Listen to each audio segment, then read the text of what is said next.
Lindsay Mopper, Jonathan Acosta here, and Jonathan, the Bills are 8-2. They improved to 8-2 after a 30-20 win over the Indianapolis Colts here at Lucas Oil Stadium. And this is the first time that they've had that record since 1993. Yeah. Pretty impressive. Yeah, especially when even you just think back to last year, right? And sort of in this midway point of the season, there was the Ken Dorsey firing. There was the offense not clicking on all cylinders. A team that was just so inconsistent, would win a game, would lose a game, lose to the Broncos at home. Just a team that didn't have any sort of real rhythm, and you start to sort of see what this team would be capable of, and that loss to Philadelphia right before the bye week, if I'm not mistaken. This year, a totally different vibe in the sense that even though they've had games that haven't been the prettiest, they've found ways to win those games. And so now instead of being 6-6 going into the bye week, you're 8-2 going into the game before the bye week, which happens to be the most anticipated game of the season when you welcome the Chiefs to town next Sunday. Right, and we're going to get there. We certainly are going to get there. But like you said, it's interesting because this year specifically, knowing all of the roster cuts and the big moves and the big decisions that they had to make in the offseason, how young of a team they had, and honestly, with all of the injuries they've had so far, how much they've had to lean on some of these younger guys. And still, people kind of writing them off, saying this is going to be a transition year and things like that. And here they are, 8-2 on the season. Now, the win today, a big part of it was thanks to the defense, okay? Absolutely. Especially, they're known for their second half adjustments, and I think they proved that once again here today. Sean McDermott giving Bobby Babich a shout out, saying that, and the entire staff really, just saying that the adjustments that they made in the second half were crucial and it led to them making those big time plays time and time again. But I know it didn't all start in the second half. Yeah, no, so in the second half, it was effectively a shutout until Joe Flacco connected with Alec Pierce late in the game. He wanted that one. He wanted it. They needed it, but it was effectively a second half shutout. They really shut down specifically Jonathan Taylor in the running game in the second half. The defense started the game on as good of a note as you possibly could. Though Taran Johnson on the very first defensive play, the pick six on Joe Flacco, a great play, and you see that's the sort of all-pro play that the Bills have come to expect from a guy like Taran Johnson. Terrell Bernard in the post-game locker room just saying that kind of just shows how he's one of the best nickel corners in the league, and he comes out and continues to show it time and time again. We talk about injuries, and we'll get to the offense with sort of how the injuries made it not be the best offensive display for this Bills team. This is a team that's now got Terrell Bernard healthy. It's got Taran Johnson healthy. And they're missing some pieces up front, but Terrell Bernard and Taran Johnson are such anchors for this defense that you really notice a difference when this team has both of those guys healthy. Yeah, and Taran Johnson talking about that play specifically, what he saw on it. He said he actually has seen that play before, kind of got burned on it a time before. Maybe they thought that he would respond the same way, and turns out he burns them. So, just kind of goes to show learning from his mistakes. And I thought, his response to that saying, he was asked about, do you feel like when, the interceptions start to come, they really start to come, they come in bunches. And he said, I don't even really think about that. He said, after that play, his mind was just like, all right, it's so early. It was literally the first defensive play. And he said after that, he was like, on to the next. And clearly we saw his full impact on display. He had a sack, I believe, as well. First Bills defensive back to record a sack and a pick six in the same game. It just goes to show you week in and week out, I feel like we're talking about Taran Johnson and his impact on this defense. And it's funny because that you said that he didn't really talk about, the trickle-down effect of getting a turnover and the stat spread to the rest of the sideline. The other defensive guys in the locker room, they definitely felt it. A.J. Epinesa, we talked with Quentin Jefferson after the game, and they said, when there's an early turnover like that, the defense starts to get in a little bit of a zone, and it's almost contagious. It's almost like a basketball team when they see someone hit a three, and sometimes they have a hot three-point shooting night, and they say that three-point shooting's contagious and baseball hitting's contagious. It sort of felt like for this Bills defense, when they saw Taran Johnson get that first turnover, I don't know if it's something they saw in the eyes of Joe Flacco. Joe Flacco hasn't been necessarily the best at taking care of the football over the past two seasons. So I wonder if that's something that they maybe even noticed and talked about during the week.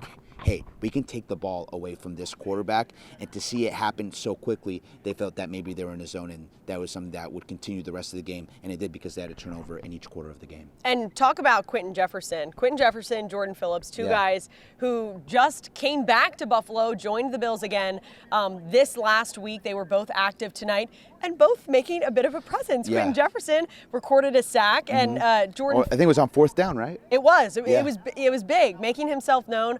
And then Jordan Phillips, if you were here, I don't know how much of the broadcast really captured it, but ramping up the crowd, yes, as he does best.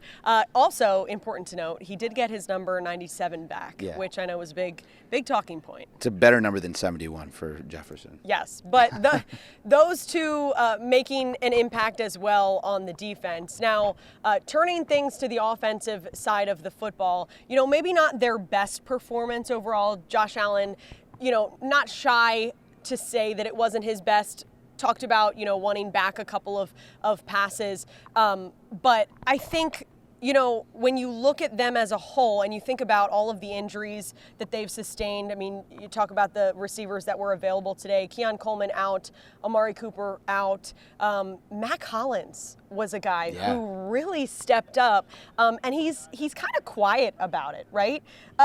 He had big plays, but I still just feel like people don't really give him his flowers when he deserves it. Well, he stepped up to the plate for a Bills offense that was missing Keon Coleman, missing Amari Cooper. We've seen how good the Bills offense can be when those two guys are both on the field at the same time, right?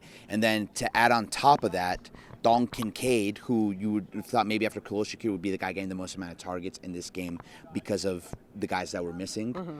He goes down in this game as well. So now you're really depending on Khalil Shakir, talking about in the passing game, Khalil Shakir, and then really Mac Hollins. We saw Dawson Knox sort of step back into that number one tight end role. He had a nice catch downfield that set up a scoring drive for the Bills. You're right, Mac Hollins, and it's something that Dawson Knox talked about after the game in the post-game locker room. Hollins is a guy that does everything right, contributes to this team in so many areas, and special teams. His run blocking is incredible. For him to stay ready and be ready and take advantage of this opportunity when his number was called as a receiver, he ends the game with, I think, 4 catches for 86 yards, led the team in receiving yards. Hats off to Mac Hollins for doing everything else right, but then when his chance came to be a wide receiver, he ended up being, in terms of receiving yards, the number one receiver for this team today. And the Bills, we say the offense not having their best day and still put up 30 points. Yeah. Granted, pick 6 help from Taran Johnson. Right. Yes. But he earned that, all right? He earned that. I get what you're saying, though, because let's be blunt about Josh Allen's day. Maybe one of the 1 or 2 worst games that he's played this season, maybe after the Houston game, right? Because there was the 2 interceptions, but there was also throws that he was missing, long, intermediate, even some dump-offs. I remember specifically shooting down here. I think there's a dump-off to James Cook that was just missed, right? He had to throw, I think, down the sideline to Dalton Kincaid that was just overshot him a little bit. So there was the interceptions, but there was other throws that Josh Allen was not hitting as well in this game. Now, the positives, the Bills were able to run the ball with James Cook, especially in that fourth quarter. They were up, I want to say it was 13. No, sorry. No. 23-13. Yes, 23-13. Yes. Sorry, math is hard sometimes. But I want to say there was like 9 or 10 minutes left on the clock, and they get the ball in their own territory, and they drive down the field, and they bleed so much of the clock, and they're able to run the ball. They're able to hit Khalil Shakir for some first downs. It was an offense that had to labor, fight through a lot of things, but when the time came to put together a big fourth quarter drive, they were able to do everything that they needed to do, and it ended with a James Cook rushing touchdown that really put the game away, because then it was 30-13 with under 5 minutes left. Yeah, and Josh Allen saying afterwards, that's how we like to do it. Don't care, not saying a win is a win. He understands there are things that he wants back, but to be able to seal the game in that fashion, exactly how they'd like it, 8-2, he's happy. Moving on now to being 8-2. Again, I believe I said it off the top. If I didn't, first time they've held that record since 1993. Impressive. I did say that.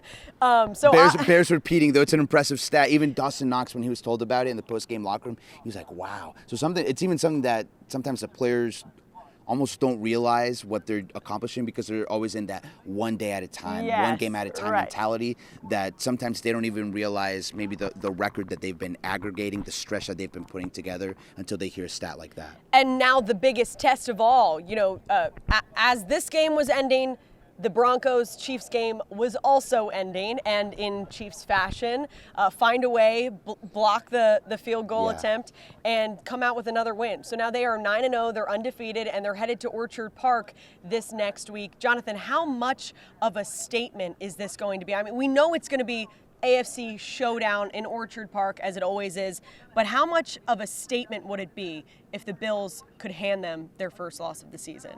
I mean, I think it would be a huge statement in the sense that it's a team that's the reigning Super Bowl champion, a team that ended the Bills season last year, a team that hasn't lost yet this year despite seemingly playing every game to one possession and the other teams having chances to win the game and somehow blowing it right. I genuinely don't know how the Chiefs are still undefeated, but it's something to be said about the coaching staff with Andy Reid, the quarterback Patrick Mahomes, that they just find ways to win. That's a skill in this league. Finding ways to win games even when you don't play your best, something that we saw the Bills do here today, something that the Chiefs have done all season. I almost wonder, though, if it's something that, this might sound weird to say, they can't make it bigger than it is. It's just one game. It's the game before the bye week. You have some injuries on the team, but we saw the Bills go into Arrowhead last year in another hyped-up regular season matchup and beat the Chiefs in Kansas City. Well, then the Chiefs came to Orchard Park and ended the Bills season, right? So it's just one game. It's just one regular season game. So as much as the Bills would like to win it, especially to stay in it for the race for the number one seed and home field advantage in the AFC and the bye and everything that comes with that, it's a big game, but they can't make it bigger than what it is. And I think they handle that well. Sean McDermott said afterwards, how do you keep your team locked in? Talking about this past week, how do you keep them locked in knowing that you have this next game coming up? And he said, he's proud of his guys for the way that they're able to do that. One game at a time, as you said. If you ask any of the players, they'd probably brush it off and say, yeah, looking forward to it. But again, one game at a time. And so it should be interesting, as those games always are, coming down to the wire, as we know. That game has a 4:25 kickoff back in Orchard Park. We will be there.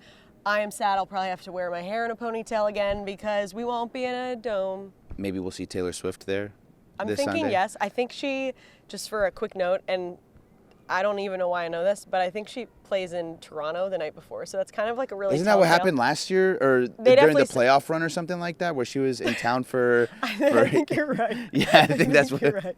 Who knows? Maybe she has another concert in Toronto that we don't know about, a secret one. It's just so she can be in Buffalo. Happens to be in Buffalo for this. She game. just added it because she wanted to come. Yeah. Okay. Anyway, we'll see. We'll see if we get a shot of her. We'll see. If not, it's okay. Anyway, 4:25 kickoff. Bills, Chiefs, next Sunday. Be there, be square. For Jonathan Acosta, I'm Lindsay Moppert for Channel 2 Sports.